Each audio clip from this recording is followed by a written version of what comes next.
ខ្ញុំដឹងថាមនុស្សម្នាជាច្រើនកំពុងតែគិតថា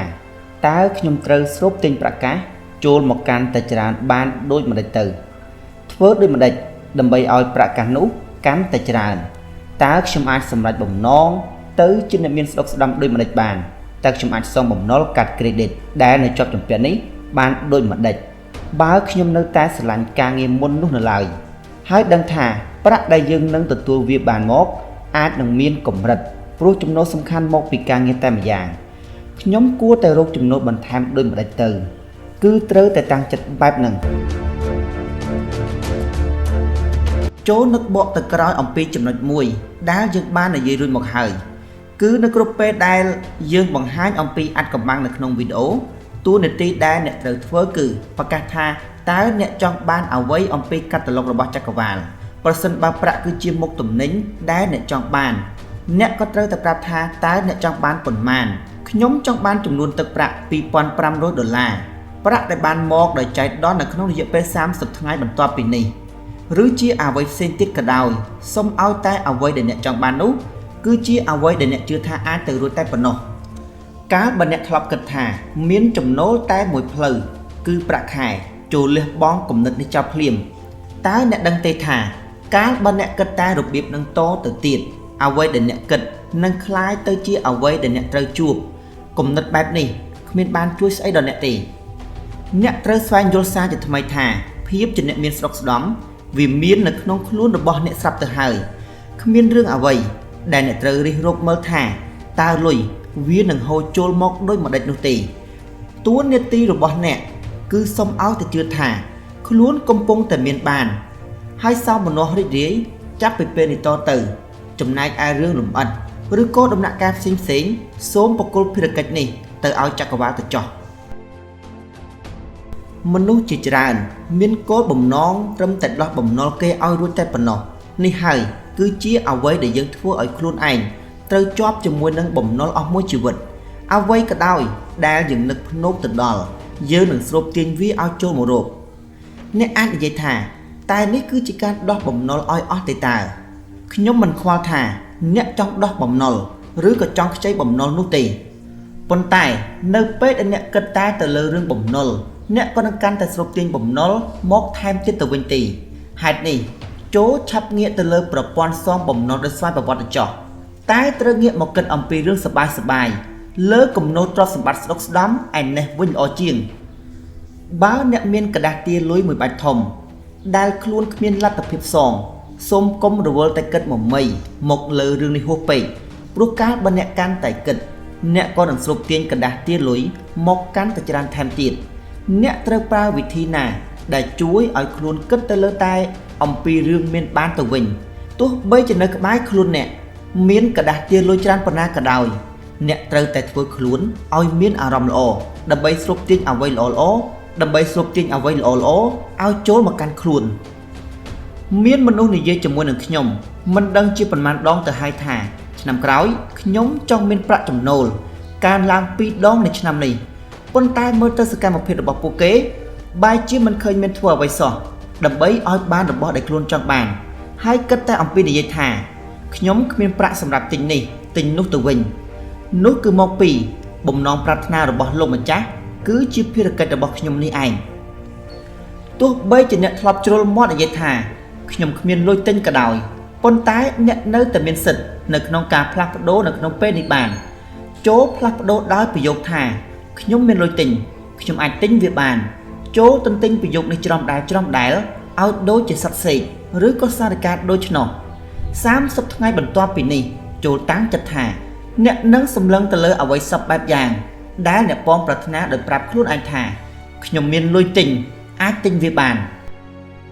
នៅពេលដែលអ្នកបានឃើញរថយន្តនៅក្នុងក្តីសម័យបើកកាត់មុខអ្នកត្រូវប្រាប់ខ្លួនឯងថាខ្ញុំមានលុយទិញនៅពេលដែលឃើញសម្ពុតអាវឆាត់ឆាយនៅពេលគិតទៅដល់លំហែកំសាន្តវិសមកាលចូលប្រាប់ខ្លួនឯងថាខ្ញុំមានលុយទិញនៅពេលដែលធ្វើដូច្នេះបានអ្នកនឹងអាចផ្លាស់ប្ដូរខ្លួនឯងព្រមជាមួយនឹងផងដែរនៅពេលដែលអ្នករវល់តែរំពឹងទៅលើរឿងអតិខាតខ្វះខាតនៅអ្វីដែលខ្លួនមិនមានរអ៊ូរទាំឲ្យមនុស្សនៅក្នុងគ្រួសារស្ដាប់ឬនិយាយជាមួយនឹងមិត្តភ័ក្តិឬនិយាយជាមួយនឹងកូនថាខ្លួនមិនមានប្រាក់គ្រប់គ្រាន់ យើងគ្មានលុយគ្រប់គ្រាន់ទេយើងគ្មានលុយទិញរបស់នឹងទេបានន័យថាអ្នកគ្មានផ្លូវនឹងទិញរបស់នោះពិតប្រាកដហើយព្រោះអ្នកកំពុងតែស្រូបទាញនៅអ្វីដែលខ្លួនពុំមានឲ្យចូលមកជាបន្តបន្ទាប់ហេតុនេះបើអ្នកមានបំណងប្រាថ្នាចង់មានទ្រព្យសម្បត្តិស្ដុកស្ដម្ភមានសិរីសួស្តីចម្រើនរុងរឿងចូលប្រមូលផ្ដុំការគិតចិត្តវិញ្ញាណទៅលើតែរឿងដែលមានបានចម្រើនរុងរឿងតែប៉ុណ្ណោះអង្គរួមនៃចិត្តដែលធ្វើឲ្យឋានៈនៃភាពស្ដុកស្ដម្ភលេចចេញជារូបរាងឡើងនោះមិនដែលបាត់បង់ទៅណាឡើយគឺវានៅជាប់ជាមួយនឹងអ្នកនៅចាំបំពេញតាមជំនឿដែលអ្នកផ្ដល់ឲ្យនិងសំណើចិត្តរបស់អ្នកនៅពេលដែលបានដឹងអំពីអត្តកម្បាំងនេះហើយកាលបើឃើញអ្នកមានណាម្នាក់អ្នកនឹងដឹងថាតើគេនឹងគិតទៅលើអ្វីជាសំខាន់គេគិតតែអំពីភាពមានបានតែប៉ុណ្ណោះ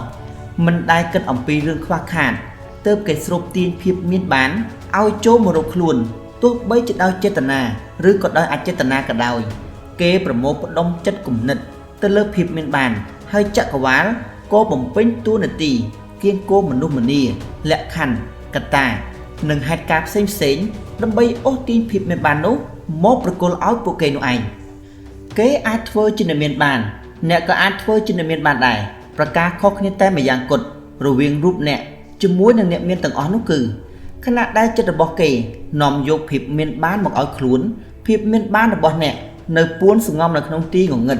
រងចាំឲ្យអ្នកហៅវាចេញមកហើយវិធីហៅភាពមានបាននោះស្ដែងឡើងដោយអ្នកត្រូវគិតទៅដល់ភាពមានបានចម្រើននោះឯងកាលពេលទៅស្គាល់អំពីអត្តកម្បាំងនេះថ្មីខ្ញុំបានទទួលលិខិតបង់លុយមួយកំភ្លុះពីក្នុងប្រអប់សម្បត្តិជាប្រចាំហើយគិតថាតើខ្ញុំត្រូវដោះស្រាយស្ថានភាពនេះដូចម្តេចទៅហើយនៅពេលដែលច្បាប់នៃការស្រូបទាញបានប្រាប់ថាបើយើងគិតតែទៅលើរឿងអ្វីយើងនឹងបានរបស់នោះខ្ញុំក៏ប្រើវាសាកល្បងលោតមើលខ្ញុំយកបញ្ជីប្រាក់ធនាគារមកលុបទឹកប្រាក់ចាស់ចេញរួចក៏សរសេរទឹកប្រាក់សារជាថ្មីតាមចំនួនដែលខ្ញុំចង់បានតើវាយ៉ាងម៉េចវិញទៅណោះប្រសិនបើជាខ្ញុំរកនឹកអំពីរូបសាយដែលផ្ញើតាមប្រអប់សម្បត្តិវិញមកនោះខ្ញុំក៏នឹកទៅលើរូបភាពសាយទាំងបាច់ផ្ញើមកតាមប្រអប់សម្បត្តិរបស់ខ្ញុំហើយក្នុងរយៈពេលតែមួយខែអ្វីក៏ចាប់ផ្ដើមផ្លាស់ប្ដូរគឺជារឿងដែលគួរឲ្យភ្ញាក់ផ្អើលជាខ្លាំងដែលថ្ងៃនេះខ្ញុំទៅតែទទួលបានសាយទៀតហើយទោះបីជាលិខិតទារលុយនៅតែមានខ្លះតែពេលនេះខ្ញុំបានទទួលសាយច្រើនជាលិខិតទារលុយរួចទៅហើយចាប់តាំងពី DVD ខ្សែភាពយន្ត The Secret ចេញលក់នៅលើទីផ្សារយើងបានទទួលលិខិតច្រើនរាប់រយច្បាប់មកហើយថាក្រោយពីទស្សនាខ្សែភាពយន្តនេះហើយពួកគេបានទទួលសាយដោយឥតព្រៀងទុកនៅក្នុងប្រអប់សម្បត្តិពិតប្រាកដមែនហើយការដែលរឿងបែបនេះកើតឡើងបានព្រោះពួកគេប្រមូលផ្ដុំការគិតនិងផ្ដោតការចាប់អារម្មណ៍ទៅលើករណីរបស់ David ទើបពួកគេអាចស្រូបទាញសាយឲ្យចូលមករកខ្លួនបានខ្ញុំគិតឃើញហ្គេមដែលជួយបង្វែរអារម្មណ៍ដែលមាននៅលើกระดาษបង់លុយមួយបាច់នោះដោយការខ្លាចថាវាគឺជាសាយទៅវិញរាល់ពេលដែលឃើញវាខ្ញុំធ្វើជាលោតកញ្ឆេងដោយត្រេកអរហើយក៏បើកសម្បត្តិមើលព្រមទាំងនិយាយថាលុយចូលមកទៀតហើយអរគុណខ្លាំងណាស់ខ្ញុំលើកយកกระดาษបង់លុយមកមើលម្ដងមួយសន្លឹកហើយគិតឲ្យវាទៅជាសាយបន្ទាប់មកបន្ថែមកន្ទុយលេខ0នៅក្នុងចិត្តដើម្បីបង្កើនចំនួនរបស់វា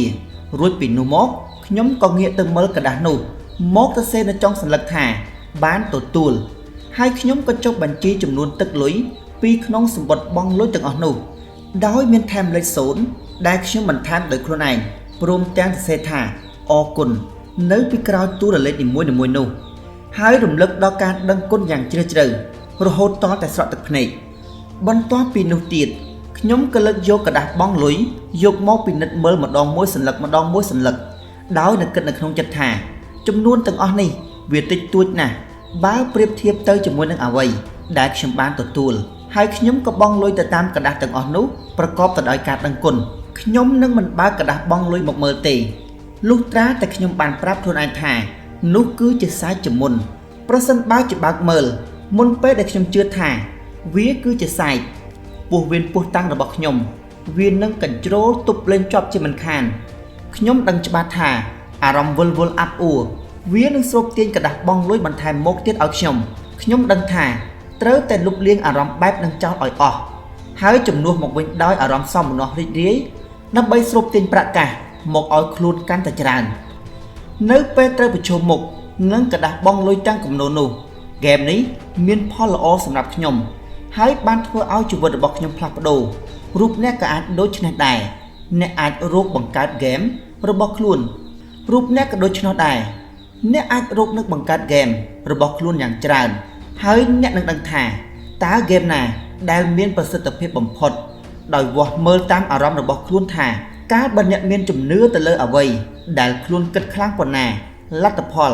ក៏នឹងបង្ហាញឲ្យឃើញកាន់តែលឿនប៉ុណ្ណោះដែរប្រសិនបើជាអ្នកគិតថាខ្ញុំខំធ្វើការងារចង់ងាប់ទម្រាំតែបានលុយនឹងមកអ្នកត្រូវតែកំចាត់គំនិតបែបនេះចេញនៅក្នុងគណៈពេលនេះភ្លាមព្រោះបើអ្នកសញ្ជឹងគិតអ្នកក៏នឹងបញ្ជូនរលកសញ្ញានេះចេញទៅហើយវាក៏នឹងคล้ายទៅជាមេរៀនដិតជាប់នៅក្នុងបទពិសោធន៍ជីវិតរបស់អ្នកចូលសាឡបងធ្វើតាម Laura Longyear លោទៅមើលជំនួសការគិតបែបនេះឲ្យទៅជា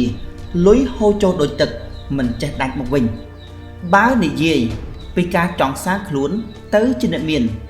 គឺត្រូវតែដឹងថាភាពមានបាន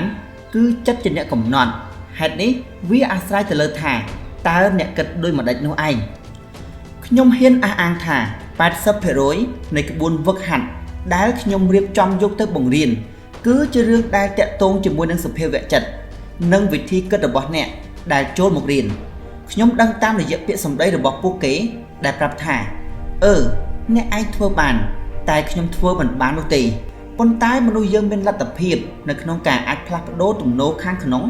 ហើយប្ដូរទៅជាបទសន្ទនានៅក្នុងចិត្តអំពីរឿងលុយកាក់នេះបានអ្វីដែលជាដំណឹងល្អគឺកាលបើអ្នកសម្រេចចិត្តថាអ្វីដែលអ្នកបានដឹងនេះវាគឺជារឿងសំខាន់នោះមានន័យថាអ្វីដែលអ្នកត្រូវបានគេបង្រៀនឲ្យជឿតាំងពីដើមមកត្រូវបានអ្នកកំពុងតែបដូរលេខលបឿននៅក្នុងការឈានទៅរកភាពរីកចម្រើនពួនសុខនេះហើយការសម្រេចជោគជ័យកើតពីខាងក្នុងពុំមែនកើតពីខាងក្រៅនោះទេអ្នកត្រូវតែមានអារម្មណ៍ល្អជាមួយនឹងរឿងប្រាក់កាសនេះដើម្បីស្រូបទាញប្រាក់មកបន្ថែមទៀតអ្នកដែលមានប្រាក់មិនគ្រប់គ្រាន់មានអារម្មណ៍មិនល្អអំពីប្រាក់ព្រោះមកពីគេមានប្រាក់មិនគ្រប់គ្រាន់នេះគឺជារឿងដែលយើងត្រូវទទួលស្គាល់រួចមកហើយតែការមានអារម្មណ៍មិនល្អអំពីរឿងប្រាក់គឺជាឧបសគ្គនៅក្នុងការស្រូបទាញការហូរចូលរបស់ប្រាក់អ្នកត្រូវកាត់ខ្សែបណ្ដាញនេះដោយធ្វើឲ្យមានអារម្មណ៍ល្អៗអំពីប្រាក់ហើយរំលឹកដឹងគុណចំពោះអ្វីដែលខ្លួនកំពុងតែមាននេះចូលចាប់ផ្ដើមនិយាយនិងផ្ដោតអារម្មណ៍ថាខ្ញុំមានប្រាក់គ្រប់គ្រាន់ប្រាក់មានមិនខ្វះហើយកំពុងតែហូរចូលជាបន្តបន្ទាប់ខ្ញុំគឺជាមេដាយស្រូបលុយខ្ញុំស្រឡាញ់លុយហើយលុយក៏ស្មោះស្ម័គ្រនឹងខ្ញុំដែរខ្ញុំបានទទួលលុយជារៀងរាល់ថ្ងៃខ្ញុំសូមអរគុណហើយអរគុណហើយ